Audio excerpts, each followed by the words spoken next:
Suasana malam terasa sangat sejuk. Hujan deras membasahi bumi. Terlihat seorang pria tampan sedang serius menatap layar laptopnya. Pria itu tak menyadari bahwa ada seorang wanita cantik memakai lingerie berjalan ke arahnya. "Habi," panggil Kinarah lembut membuat Dirga yang sedang sibuk pun menoleh ke arahnya. Dirga menelan ludahnya kasar ketika melihat istri tercintanya memakai lingerie berwarna merah terang. Lingerie itu tembus pandang. Dirga dapat melihat dengan jelas apa yang berada. Parahnya lagi, Kinarah tak memakai. Kedua aset indah milik Kinarah dapat Dirga pandang dengan jelas. Sayang, kenapa kamu pakai pakaian itu?" Dirga bertanya terbata-bata. Keringat dingin membasahi keningnya. Kinarah tersenyum malu seraya memilih ujung linjerinya. Harusnya dia mengatakan bahwa tamu bulanannya telah pergi. "Aku sudah selesai menstruasinya, Habi," jawab Kinarah pelan seraya menundukkan wajahnya, tak berani menatap Dirga. Wanita cantik itu merasa sangat gugup. Untuk pertama kalinya dia memakai pakaian itu. Dirga yang mendengar ucapan Kinarah pun berbinar bahagia. Dengan gerak cepat Dirga menutup laptopnya lalu diletakkan atas meja. "Benarkah sayang, kamu tidak bohong kan?" tanya Dirga menghampiri Kinarah seraya mencengkeram lembut pundak Kinarah, membuat wanita cantik itu menganggukkan kepalanya pelan. "Benar Habi, aku tidak." Kinarah terkejut mendapatkan serangan mendadak dari Dirga. Wanita cantik itu berusaha mengimbangi tersebut. Dirga menggiring Kinarah menuju. Hujan semakin deras membuat suasana semakin dingin, namun tidak bagi kedua insan yang sedang dimabuk cinta itu. Mereka semakin panas karena gelombang asmara yang berada dalam mereka kian membara. Tak ada yang mau mengalah, baik Dirga maupun Kinarah. Sama-sama Dirga merebahkan Kinarah dengan lembut, seolah-olah Kinarah adalah benda berharga yang takut tergores sedikit saja. Kinarah tak pernah merasakan ini. Dulu saat Andreas menodainya tidak seperti ini. Mantan suaminya itu memperlakukan Kinarah dengan sangat kasar karena Kinarah menolak Andreas. Alhasil bukan kenikmatan yang Kinarah dapatkan, melainkan kesakitan. Berbeda dengan sekarang, suaminya Dirga memperlakukan Kinarah layaknya seorang ratu. Pernikahan mereka jalan 2 minggu usianya, namun tak sekalipun Dirga menyakiti hati Kinarah, baik sengaja maupun tidak. Pria tampan itu senantiasa mendahulukan Kinarah. Bahkan sesibuk apapun Dirga selalu menghubungi Kinarah hanya sekedar untuk menanyakan kabar. Bila istri jelek, seharusnya suami membantu istri tampil cantik dengan cara memberikan tunjangan finansial pada sang istri khusus untuk melakukan perawatan. Namun Andreas bodoh. Pria itu benar-benar bodoh. Dia meninggalkan Kinarah yang seperti mutiara demi memilih batu kali. Dalam lubuk hati Dirga paling dalam, pria tampan itu sangat bersyukur karena Andreas membuang Kinarah, sehingga Dirga bisa memiliki Kinarah seutuhnya. Habi, Kinarah merasa malu karena dia ditatap lapar oleh Dirga. Wanita cantik itu menutupi keduanya namun Dirga segera menyingkirkan tangan Kinarah. Pria tampan itu tersenyum cerah. "Kamu benar-benar cantik sayang, luar dalam sangat cantik. Terima kasih karena sudah mau menikah denganku. Aku janji akan selalu membahagiakanmu." Pada malam itu Kinarah dan Dirga berhasil mengarungi indahnya cakrawala. Kinarah yang tak pernah merasakan hal yang seperti ini pun merasakan ketagihan. "Habi, sayang." Tubuh keduanya bergetar hebat dikala gelombang asmara itu mendobrak keluar dari pusat mereka masing-masing. Kinarah dan Dirga kembali bergetar hebat setelah gelombang asmara yang bersemayam dalam tubuh mereka keluar dari sana. Di bawah guyuran shower, keduanya kembali memadu kasih. Setelah olahraga yang mereka lakukan tadi malam membuat mereka merasa ketagihan. Kinarah yang tak pernah merasakan tak mempermasalahkan bila Dirga mengajaknya untuk terus mengulangi. Seperti saat bangun pagi tadi, Dirgah kembali mengajak Kinara mengulangi olahraga mereka. Dengan senang hati, Kinara menyetujuinya. Dirga benar-benar lembut dan paling tahu di mana saja titik kelemahan Kinara, sehingga membuat wanita cantik itu berteriak memanggil nama Dirga. "Terima kasih sayang, aku makin cinta sama kamu." Dirgah memeluk tubuh Kinarah, memejamkan matanya, menikmati yang sudah tak terhitung. "Aku juga Habi." Kinarah mengusap punggung Dirga lembut. Mereka berdua pun kembali melanjutkan ritual karena Kinara terasa sakit, menandakan sudah waktunya Vino dan Baby L minum ASI. Lain Dirga dan bahagia bersama dengan Kinara, maka lain Andreas yang tampak depresi. Pria tampan itu menatap amplop coklat yang berada di atas mejanya. "Aku tidak mencintainya lagi, jadi tak ada gunanya juga aku menjalani pernikahan ini bersamanya kan? Benar ini yang terbaik." Andreas segera menandatangani surat perceraian tersebut. Pria tampan itu menatap bingkai foto pernikahannya bersama dengan Aluna. Ada rasa tak rela dalam hatinya, namun Andreas sudah menetapkan keputusannya untuk menceraikan Aluna. Terlebih lagi setelah mendengar cerita dari ibunya tentang keburukan Aluna selama tinggal di rumahnya. Namun kesalahan Andreas adalah laki-laki itu tak pernah mencari bukti kebenaran cerita tersebut. "Semoga kamu baik-baik saja," gumam Andreas mendoakan keadaan Aluna. Suara gelak tawa terdengar menggema di ruangan tersebut. Dua wanita parubaya sedang tertawa jahat, menertawakan keberhasilan mereka karena telah berhasil menyingkirkan Aluna. "Aku sangat bahagia karena benalu itu sudah pergi dari kehidupan putraku," ujar Yana dan Amel yang ikut tertawa. Mereka sekarang sedang makan di restoran bintang 5 guna merayakan keberhasilan mereka. Sudah seminggu semenjak kepergian Aluna dari rumah membuat hidup Yana dan Amel kembali berwarna. Mereka tak malu lagi jika bergabung dengan teman sosialita mereka karena mereka sudah mengusir Aluna dari kehidupan mereka. Aluna bukan lagi menantu keluarga Pratama. "Ngomong-ngomong, akting kamu bagus banget.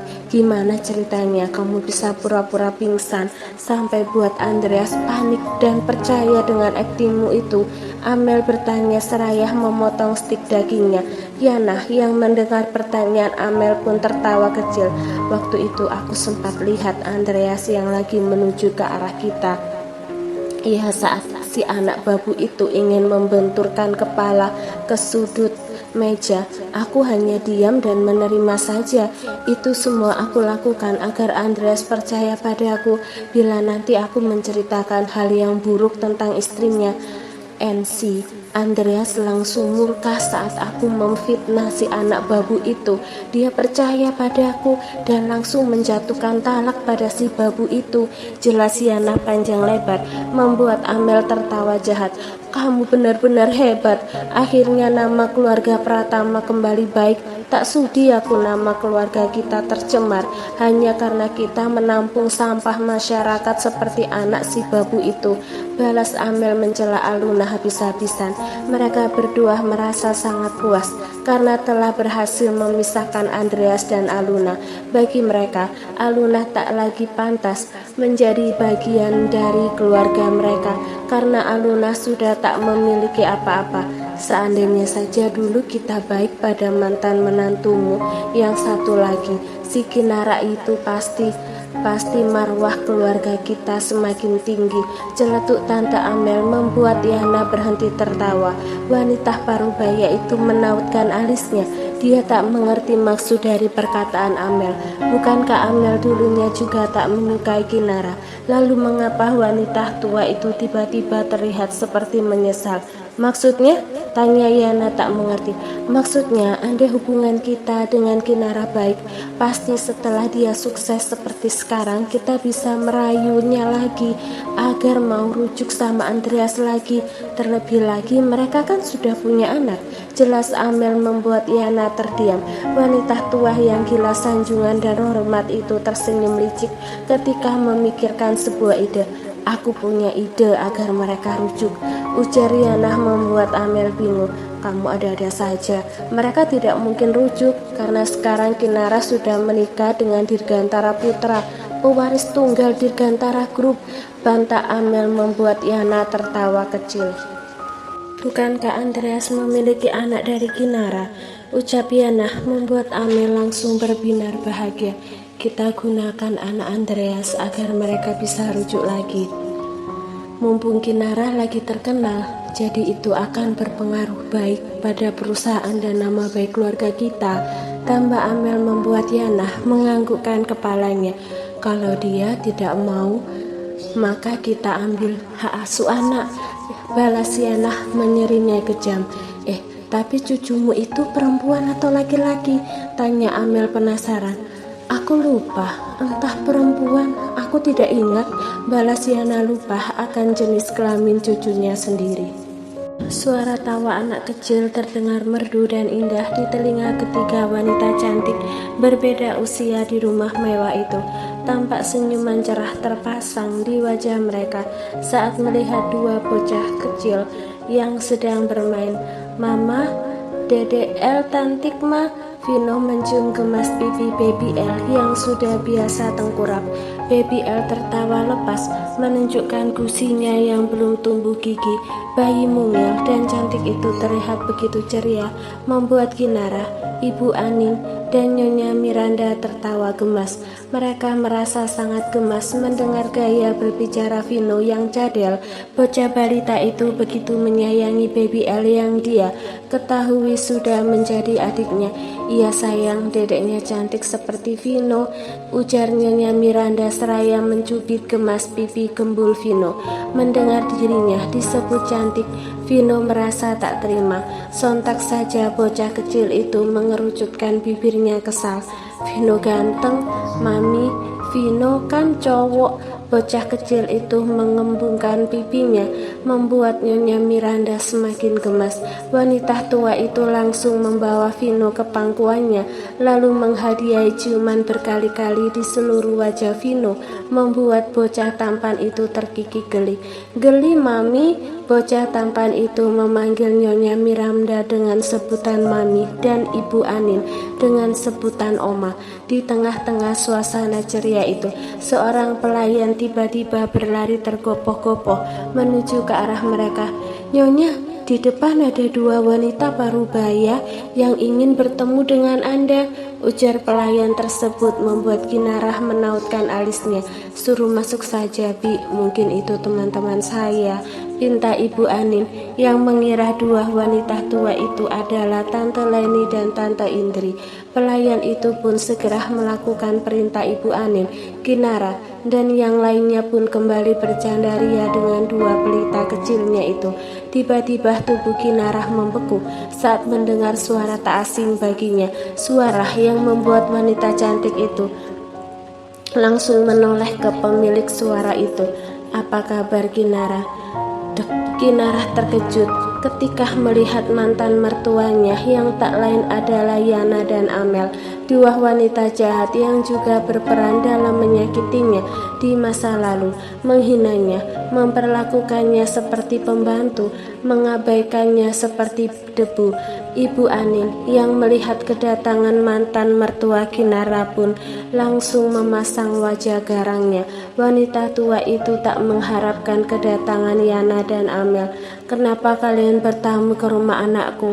Apa ada yang penting? Tanya Ibu Anin dingin tak membuat Yana dan Amel gentar.